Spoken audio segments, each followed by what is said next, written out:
እግዚአብሔርን ደስ የሚያሰኝ ህይወት መኖር ካለብን ከሚያረክስ ፌሎሺፕ ከማያሳድግ የእግዚአብሔርን ጸጋ የእግዚአብሔርን ክብር ከኛ ላይ ከሚወስዱ ሰዎች መራቅ አለብን። በእግዚአብሔር ላይ ከሚዘባበቱ ጸጋን ከሚያጎሉ ጸጋን ሳክ አድርገው ከላያችን ላይ ከሚወስዱ ህብረቶች ልንጠነቀቅ ይገባል። ጓደኞቻችንን መምረጥ አለብን። ውሏችንን መምረጥ አለብን። ከማን ጋር እንደምንወጣ ከማን ጋር እንደምንነጋገር ማሰብ አለብን ወገኖቼ። እኛ መንፈሳዊ ነገራችን እንቁ ነው። እንቋችንን የከበረ ነገራችንን በእሪያ ፊት ሊያንኳስስ እንቋችንን ሊያረክስ እንቁ መሆኑን ለማያውቅ ቫልዩ ለማይሰጥ ለሚጥለው እንደ ጭቃ እንደ ተራ ነገር እንደ ርኩስ እንደ ቆርቆሮ ለሚቆጥረው ሰው እንቋችንን አንሰጥም ወገኖች። ዛሬ ፌሎሺፓችንን ቼክ ማድረግ አለብን። ውሏችንን ከማን ጋር እያሳለፍን ከማን ጋር ቡና እየጠጣን እንደሆነ ዛሬ እግዚአብሔር ራሳችንን ኢቫሉዌት እንድናደርግ ይርዳን። እግዚአብሔር አይናችን ይግለጥ። እግዚአብሔር ክብሩን ያሳየን ወገኖች።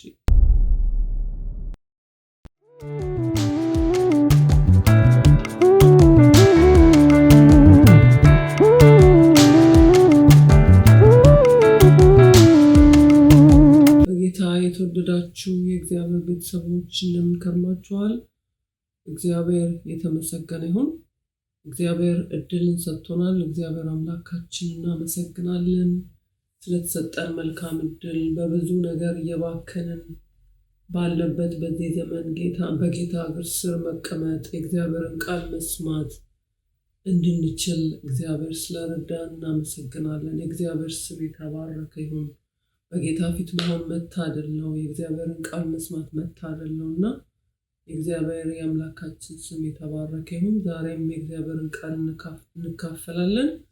እግዚአብሔር እንዲያስተምረን ከኔ ጋር አብረን እንጸልያለን። ጌታ ሆይ ስለረዳን፣ ይህንን ቀን ስለሰጠን፣ ጊዜን ስለሰጠን፣ ሰዓትን ስለሰጠን፣ ሁኔታዎችን ስላመቻቸን፣ ስለተዋጋልን እግዚአብሔር አምላክ ሆይ እናመሰግናለን። አሁንም እግዚአብሔር የዘላለም አምላክ ያስተምራቸው ዘንድ መልካሙን መንፈስ ሰጣቸው ተብሎ እንደተጻፈ ጌታ ሆይ መልካሙን መንፈስን እግዚአብሔር የዘላለም አምላክ እንድትሰጠን፣ እንድታስተምረን፣ እንድትናገረን እንለምንሃለን። የበቀል መንፈስ የታሰረ ይሁን፣ የጨለማ ኃይል የታሰረ ይሁን። ቃል እንዳይገለጥ፣ ቃል በሰዎች ህይወት እንዳይሰራ፣ ቃል ሰዎችን ቻሌንጅ እንዳያርግ፣ እንዳይፈውስ፣ ቀንበር እንዳይሰበር የሚታገል በአየሩ ላይ ያለ የክፋት መንፈስ የተገለበጠ ይሁን። እግዚአብሔር አስተምረን፣ ቃልን አብራልን። እናመሰግንሃለን በጌታ በኢየሱስ።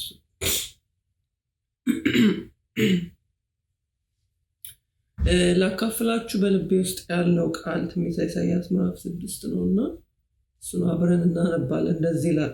ንጉሡ ዖዝያን በሞተበት ዓመት እግዚአብሔር በረጅምና ከፍ ባለ ዙፋን ላይ ተቀምጦ አየሁት።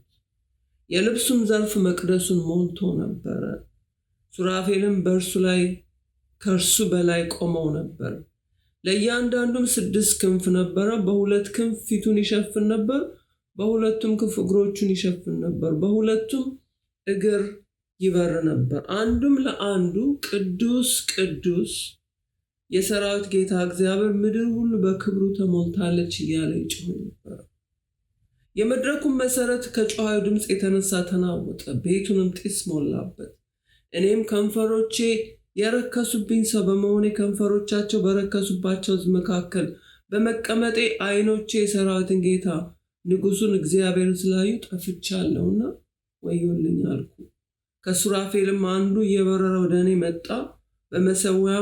በእጁም ከመሠዊያ በጉጠት የወሰደው ፍም ነበረ። አፌንም ዳሰሰበትና እነሆ ይህ ከንፈሮችን ነክቷል፣ በደልም ከአንተ ተወገደ፣ ኃጢአትም ተሰረየልህ አለኝ። የጌታንም ድምፅ ማንን እልካለሁ?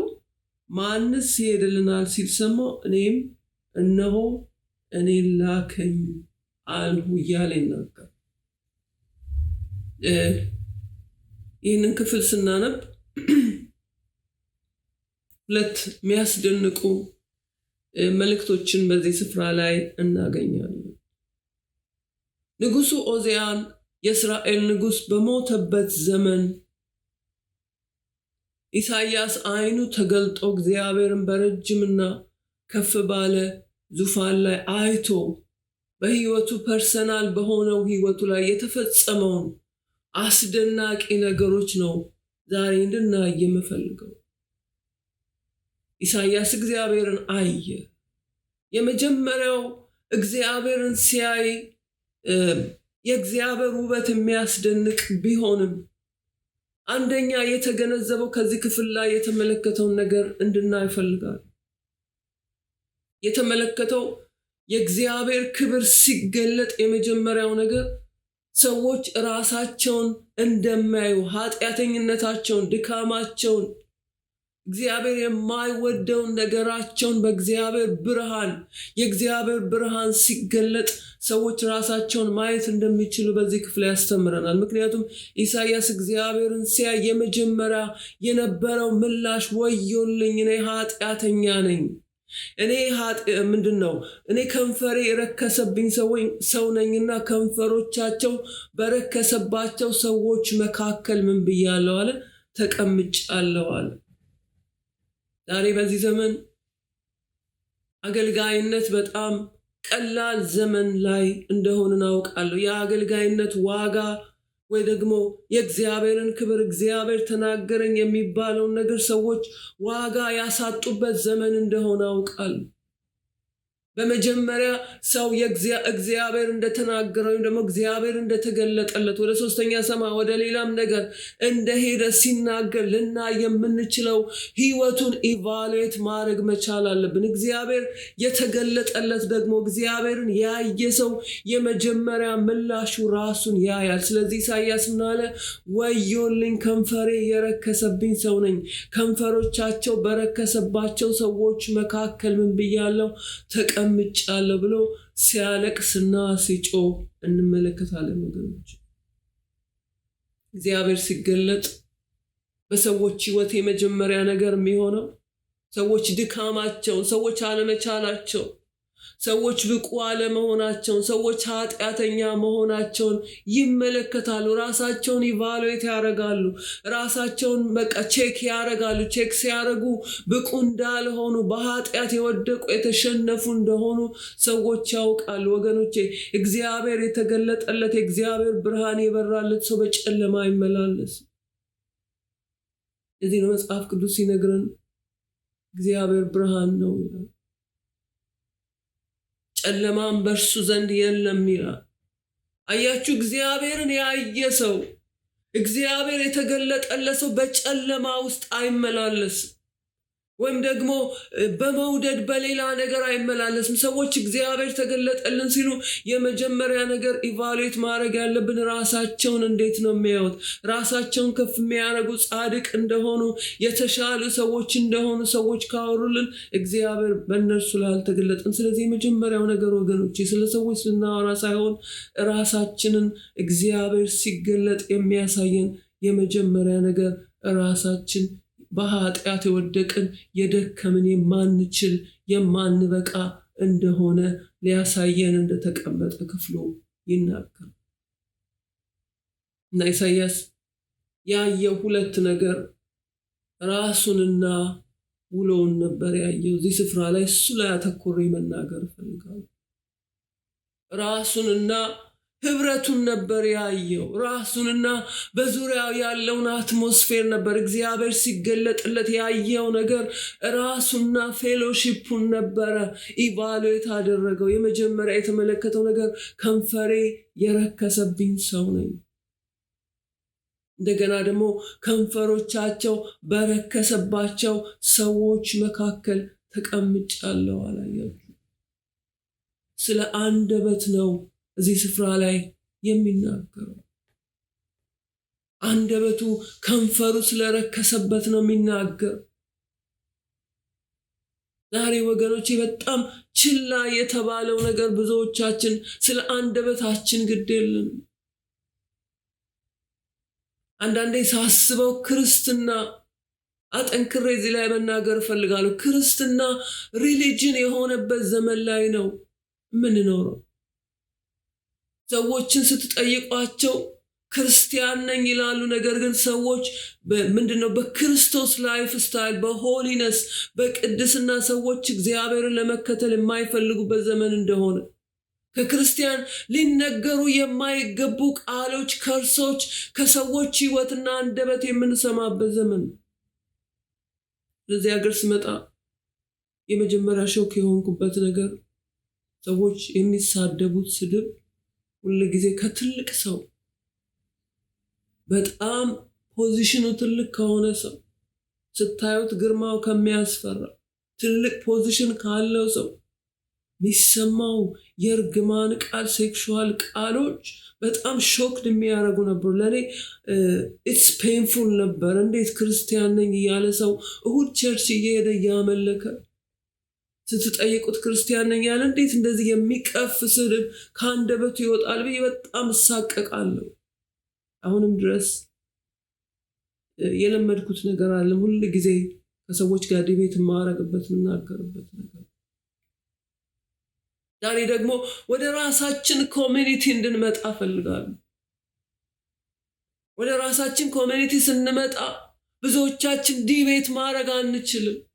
ከራሳችን የተለየ አጀንዳ ከራሳችን የተለየ ምንድነው አመለካከት ያለ ሰው ስናገኝ ብዙዎቻችን ለመሳደብ ቀላለን። ግን ምንድነው በሚዲያችን ላይ ወይም ደግሞ በፕሮፋይል ፒክቸራችን ላይ ወይም ደግሞ ለመስበክ የሚቃጣን ለመዘመር የሚቃጣን ስለ ጌታን የኢየሱስ ነኝ ብለን የምንናገር ነገር ግን ሰዎችን ለመሳደብ ቀላል የሆነልን ስድብ ቀላል የሆነልን ሰዎች እንደሆነ እናውቃለን።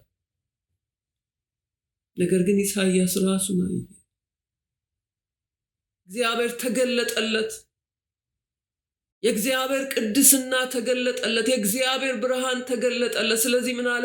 ወየውልኝ ከንፈሬ የረከሰብኝ ሰው ነኝ። ከንፈሮቻቸው በረከሰባቸው ሰዎች መካከል ምን ብያለሁ? ተቀምጫለሁ ብሎ በእግዚአብሔር ፊት ወየው ሲል በእግዚአብሔር ፊት ሲያለቅስና ሲጮህ ከእግዚአብሔር ዘንድ ደግሞ መልስ ሲመጣለት እንመለከታለን። ወገኖች ዛሬ እኔ ሁሉ ጊዜ መልእክት መናገር የምፈልገው ሰዎችን ጀጅ ለማድረግ አይደለም። እዚህ ጋር አይመጣው እናንተን ለመሳደብ አይደለም የመጣሁት። የመሳደብ አጀንዳ ፕላንም የለኝም። ነገር ግን በእግዚአብሔር ቃል ኢንካሬጅ ላደርጋችሁ እንደ ክርስቲያን መናገር እንድንጀምር ለአንደበታችን ትኩረት እንድንሰጥ ከአፋችን ስለሚወጣው ቃል ማሰብ እንድንጀምር እግዚአብሔር እንደሚያሳዝን ከእግዚአብሔር ክብር እንደሚያጎለን ዛሬ ማሰብ እንድንጀምር ልነግራችሁ ነው የፈለግኩት። ኢሳይያስ ያየው ነገር መልአኩ መጥቶ ከንፈር የረከሰብ ሰው ነው ብሎ ሲናገረው አይደለም የምንመለከተው። ራሱ እግዚአብሔርን ሲያይ በግርማው በውበቱ የእግዚአብሔርን ብርሃን የእግዚአብሔርን መገለጥ ሲያይ ያየው ነገር ወየውልኝ ከንፈሬ የረከሰብኝ ሰው ነኝ ብሎ ሲጮህ እንመለከታለን። ያየው ራሱን ያየው በእግዚአብሔር ፊት የጮኸው ያን ጊዜ ከእግዚአብሔር ዘንድ ሶሉሽን መፍትሄ ሂሊንግ ሲመጣለት እንመለከታለን። ወገኖች ስድብ ኃጢአት ነው። የማይገባ ቃል ኃጢአት ነው። እግዚአብሔር የማይከብርበት ነገር ኃጢአት ነው። እንደ ቀላል ወተን ስለ ሰዎች የምንናገረው ነገር ኃጢአት ነው። ኢንጆይ ኢንተርቴን የምናረጋቸው በሐሜት ኢንተርቴን የምናረግበት በቃ ወሬ ስፕሬድ የምናረግበት ነገር ኃጢአት ነው። ስለዚህ ወገኖቼ ኢሳይያስ የመጀመሪያ ያየው ነገር ከንፈሩ የረከሰበት ሰው እንደሆነ አስተዋለ። ሌላው ደግሞ ሁለተኛ ልናገርበት የምፈልገው ብዙዎቻችን ስለ ህብረታችን አቴንሽን አንሰጥም። ከማን ጋር እንደምናሳልፍ አናቅ እና ያየው ነገር ኢሳይያስ ዙሪያውን ተመለከተ እያለ ይናገራል። ዙሪያውን ሲመለከት ከራሱ አልፎ ደግሞ ፌሎሺፕን ከንፈራቸው በረከሰባቸው ሰዎች መካከል ምን ብያለሁ? ተቀምጫለሁ አለ። ወገኖቼ መጽሐፍ ቅዱስ ሲነግረን በምሳሌ ላይ ጓደኛውን ምን ይላል? ብረት ብረትን እንደሚስል ጓደኛውን ይስላል ይላል። ለመለወጥ ከፈለግን ህብረታችንን ቼክ ማድረግ አለብን። እግዚአብሔርን ደስ የሚያሰኝ ህይወት መኖር ካለብን ከሚያረክስ ፌሎሺፕ ምንድነው ከማያሳድግ የእግዚአብሔርን ጸጋ የእግዚአብሔርን ክብር ከኛ ላይ ከሚወስዱ ሰዎች መራቅ አለብን። በእግዚአብሔር ላይ ከሚዘባበቱ ጸጋን ከሚያጎሉ ጸጋን ሳክ አድርገው ከላያችን ላይ ከሚወስዱ ህብረቶች ልንጠነቀቅ ይገባል ወገኖች። ጓደኞቻችንን መምረጥ አለብን። ውላችንን መምረጥ አለብን። ከማን ጋር እንደምንወጣ ከማን ጋር እንደምንነጋገር ማሰብ አለብን ወገኖቼ። እኛ መንፈሳዊ ነገራችን ምንድነው? እንቁ ነው። እንቋችንን የከበረ ነገራችንን በእሪያ ፊት ሊያንኳስስ እንቋችንን ሊያረክስ እንቁ መሆኑን ለማያውቅ ቫልዩ ለማይሰጥ ለሚጥለው እንደ ጭቃ እንደ ተራ ነገር እንደ ርኩስ እንደ ቆርቆሮ ለሚቆጥረው ሰው እንቋችንን አንሰጥም ወገኖች። ዛሬ ፌሎሺፓችንን ቼክ ማድረግ አለብን። ውሏችንን ከማን ጋር እያሳለፍን ከማን ጋር ቡና እየጠጣን እንደሆነ ከማን ጋር እያሳለፍን እንደሆነ ከእግዚአብሔር ጸጋ ሊያጎለን ከሚችል ፌሎሺፕ መለየት አለብን። ስለዚህ ኢሳይያስ እግዚአብሔርን በረጅምና ከፍ ባለ ዙፋን ላይ አየ። ካየው በኋላ ራሱን ዙሪያውን ኢቫሉዌት አደረገ። ዛሬ እግዚአብሔር ራሳችንን ኢቫሉዌት እንድናደርግ ይርዳን። እግዚአብሔር አይናችን ይግለጥ። እግዚአብሔር ክብሩን ያሳየን ወገኖች። ሰው እግዚአብሔርን ሲያይ ከእግዚአብሔር ጋር ሲነካካ ከእግዚአብሔር ጋር ጊዜ ሲያሳልፍ ተለወጥ አትለወጥ ተብሎ ሰውን አትጨቀጭቁትም። ይህ ኃጢአት ነው፣ ያ ነውር ነው፣ አትንካ አትቅመስ በሚል ነገር ጊዜያችሁን አታባክኑም። ሰዎች በእግዚአብሔር ፊት ጊዜ ማሳለፍ ሲጀምሩ ከእግዚአብሔር ጋር መነካካት ሲጀምሩ የመጀመሪያ እንደ ኢሳይያስ ራሳቸውን ነው የሚያዩትና ዛሬ ኢንካሬጅ አደርጋችኋለሁ በጌታ ፊት ጊዜ እንድታሳልፉ እና እግዚአብሔርን አየ፣ አይኑ ተገለጠለት። ያን ጊዜ ራሱን አየ ወገኖች። እግዚአብሔር መልእክተኞችን ይፈልጋል። እግዚአብሔር የሚሄዱለትን ሰዎች ይፈልጋል። በዚህ ትውልድ መካከል እግዚአብሔር የሚቆምለትን ሰው እውነት የሚናገርለትን ሰው ይፈልጋል። እግዚአብሔር ኪሱን ለመምላት ሂሳብ ሰርቶ የሚያገለግለውን አይደለም እግዚአብሔር የሚፈልገው። የተወራረደ ሰው አጌነስት በሆነ ትውልድ መካከል የእግዚአብሔርን ጽድቅ በማይፈልግ ትውልድ መካከል መስማት በማይፈልግ ትውልድ መካከል ልባቸው በተጣመመባቸው ትውልድ መካከል የሚሄድለትን ሰው እግዚአብሔር ይፈልጋል። ኢሳይያስ ራሱን ካየ በኋላ በመጨረሻ የሰማው ነገር እግዚአብሔር ማን ይሄድልኛል፣ ማንን እልካለሁ የሚለውን ድምፅ ነበር የሰማው ወገኖች። በዚህ ዘመን እግዚአብሔር ቤታቸውን ኑራቸውን ለመስራት የሚያስቡትን ሳይሆን ዝና ለማግኘት የሚያስቡትን ሳይሆን የሚሄድለትን ሰው ይፈልጋል። እግዚአብሔር የሚላክለትን ሰው እግዚአብሔር ይፈልጋል። የእግዚአብሔርን የልቡን አጀንዳ የከበደበት ከራሱ አጀንዳ ይልቅ ከሰዎች አጀንዳ ይልቅ የእግዚአብሔር የልብ አጀንዳ የገባውን ሰው መልእክተኛ እግዚአብሔር ይፈልጋል። መሄድ ትፈልጋላችሁ? መላክ ትፈልጋላችሁ? ከራሳችሁ አጀንዳ መውጣት ትፈልጋላችሁ? ከራሳችሁ ፕሮግራም መውጣት ትፈልጋላችሁ? ወገኖች ትፈልጋላችሁ? ዛሬ የእግዚአብሔርን ፊት እንድታዩ ኢንካሬጅ ያደርጋችኋል። የእግዚአብሔርን መገለጥ እንድትናፍቁ ኢንካሬጅ ያደርጋችኋል። ዛሬ በዚህ ዘመን ወገኖቼ እግዚአብሔር የሚሄድለትን ወንጌል ስፕሬድ የሚያደርግለትን ከመምጣቱ በፊት የዓለም ፍጻሜ ከመሆኑ በፊት ነገር ከመጠቅለሉ በፊት ነገሮች እንደወትሮ መሆናቸው ከመቆሙ በፊት የሚሄዱለትን ሰዎች እግዚአብሔር ይፈልጋል። ግን ራሳችን በወሬ ተይዘናል፣ በሐሜት ተይዘናል፣ ባሉባልታ ተይዘናል። በቃ ለላይክና ለሰብስክራይብ ብለን ወተን እገሌ እንዲሆነ እንዲተቆረጠ እንዲተፈለጠ በሚል ራሳችን የእግዚአብሔር ጸጋ ከውስጣችን ሳክ ሆኖ እንዲወሰድ ምክንያት ሆነናል። ከራሳችን አሳይመንት ይልቅ የሰው ህይወት ላይ ፎከስ አድርገናል። የጻድቅ አይኖች በራሱ ላይ ናቸው ይላል መጽሐፍ ቅዱስ። የራሳችንን ነገር ማየት መስራት ሲገባን፣ የራሳችን ቤት ፈርሶ ሳለ በራሳችን ነገር ላይ መስራት ማስተካከል ሲገባን፣ ብዙዎቻችን ለሐሜት፣ ለስድብ፣ ለከንቱ ነገር፣ ለጎሲብ፣ እግዚአብሔርን ለማያከብር ነገር፣ የእግዚአብሔር ጽድቅ ለሌለበት ምናምንቴና ከንቱ በሆነ ነገር አንደበታችን በኃጢአት ተይዟል። አንደበታችን ረክሷል። አንደበታችን ቆሽሿል። ከንፈራችን ረክሷል። ፌሎሺፓችን ተበላሽቷል። ምንገናኝበት፣ ቡና የምንጠጣበት፣ ኢንተርቴን የምናደርግበት ዓላማችን የማይጠቅም የማይረባ ነገር ነው። ዛሬ ግን እንድንመለስ፣ እግዚአብሔር እንድንፈልግ፣ ከእግዚአብሔር ጋር ጊዜ እንድናሳልፍ፣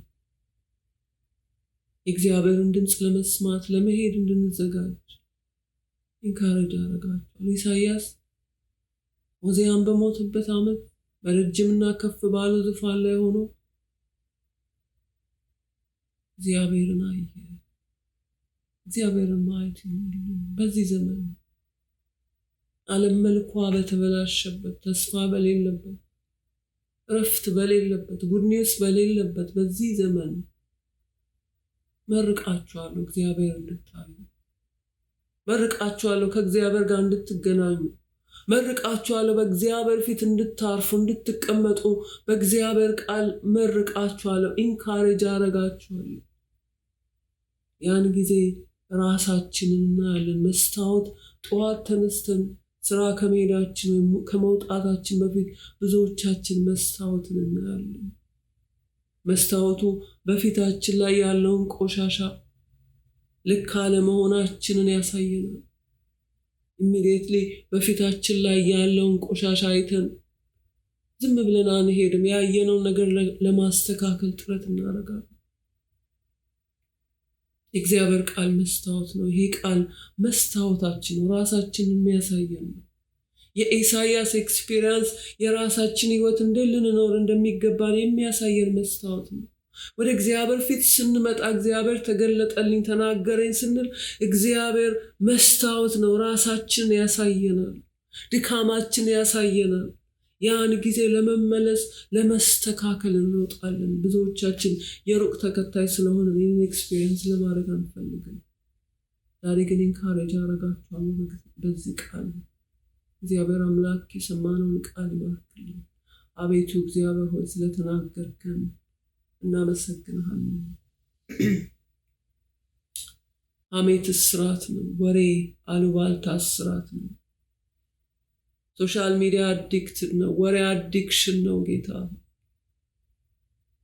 የማይገባ ህብረትና ጓደኝነት አዲክሽን ነው። ዛሬ ጌታ ከጸጋ ወደሚያጎለን ነገር እየሮጥን እየቸኮልን እንደሆነ ታውቃለህ ጌታ ሆይ። ዛሬ ግን በጌታ በኢየሱስ ስም ለእኔና ለወገኖቼ ጸልያለሁ። ነፃ የሚያወጣው ዴሊቨር የሚያደርገው የጌታ መንፈስ እንዲመጣልን፣ ኢንተርቴን ከምናደርገው ወሬ፣ ኢንተርቴን ከምናደርገው ኃጢአት፣ ኢንተርቴን ከምናደርገው ጎሲብ እግዚአብሔር ሆይ አሉባልታ፣ በሰው ውድቀት መሳቅ፣ በሰው ላይ ማላገጥ፣ መሳደብ፣ ከንቱ ቃልን ካፍ ማውጣት እግዚአብሔር ሆይ ከዚህ እንድትለየን ጌታ ሆይ እንድታስቸኩለን፣ ራሳችንን በአንተ ፊት ዝቅ አድርገን ንስሐ መግባት እንድንችል፣ ከዚህ ስርዓት ተፈውሰን የእግዚአብሔር ነገር ላይ ማተኮር እንድንችል፣ እግዚአብሔር ለሚፈልገን አጀንዳ ራሳችን ሬዲ ማድረግ፣ መውጣት፣ መለየት፣ መተው እግዚአብሔር እንድንችል ጌታ ሆይ ዛሬ ይሄንን ቃል ከሰማን በኋላ የምንለይ የምንወጣ ዲሳይድ የምናረግ ፌሎሺፓችን የምናስተካክል ከእግዚአብሔር ጸጋ ከሚያጎለን ነገር የምንለይ የምንቆርጥ የምንወስን የምንጨክን እንድታረገን ለምናለሁ ጌታ ሆይ። አንተ ሁል ጊዜ ትረዳናለህ፣ ትወደናለህ። ያለ አንተ እርዳታ ወደዚህ ፐርፌክሽን መምጣት አንችልም። እንደተለመደው ትረዳን ዘንድ እጆቻችንን ከልባችን ጋር ወደ አንተ አንስተናልና ጌታ ሆይ እርዳን፣ ወደምትፈልገው ቦታ አምጣን፣ ላከን፣ እንድንሄድ እርዳን። ላከን፣ እኔ ሄዳለሁ፣ ወንድሜ ይሄዳል፣ እህቴ ትሄዳለች። ጌታው ይሄድን ካለነው ሮንግ ነገር የኃጢአት የጨለማ ህይወት አውጥተን ወደ ብርሃን እንድትልከን የብርሃን መልእክተኞች እንድታረገን እንለምናለን። ስለሰማን፣ ስለተናገርከን፣ ስለገሰጽከን፣ ስለመከርከን ተመስገን። እንወድሃለን። ክብር ላንተ ይሁን። ሁሉንም በልጅ በኢየሱስ ክርስቶስ ስም ስትል እግዚአብሔር ስለሰጠን ቃል እግዚአብሔር የተባረከ ይሁን። ስለተናገረን ክብር ለሱ ይሁንለት። ጌታ ይወደናል፣ ይወዳችኋል፣ እኔም እወዳችኋለሁ።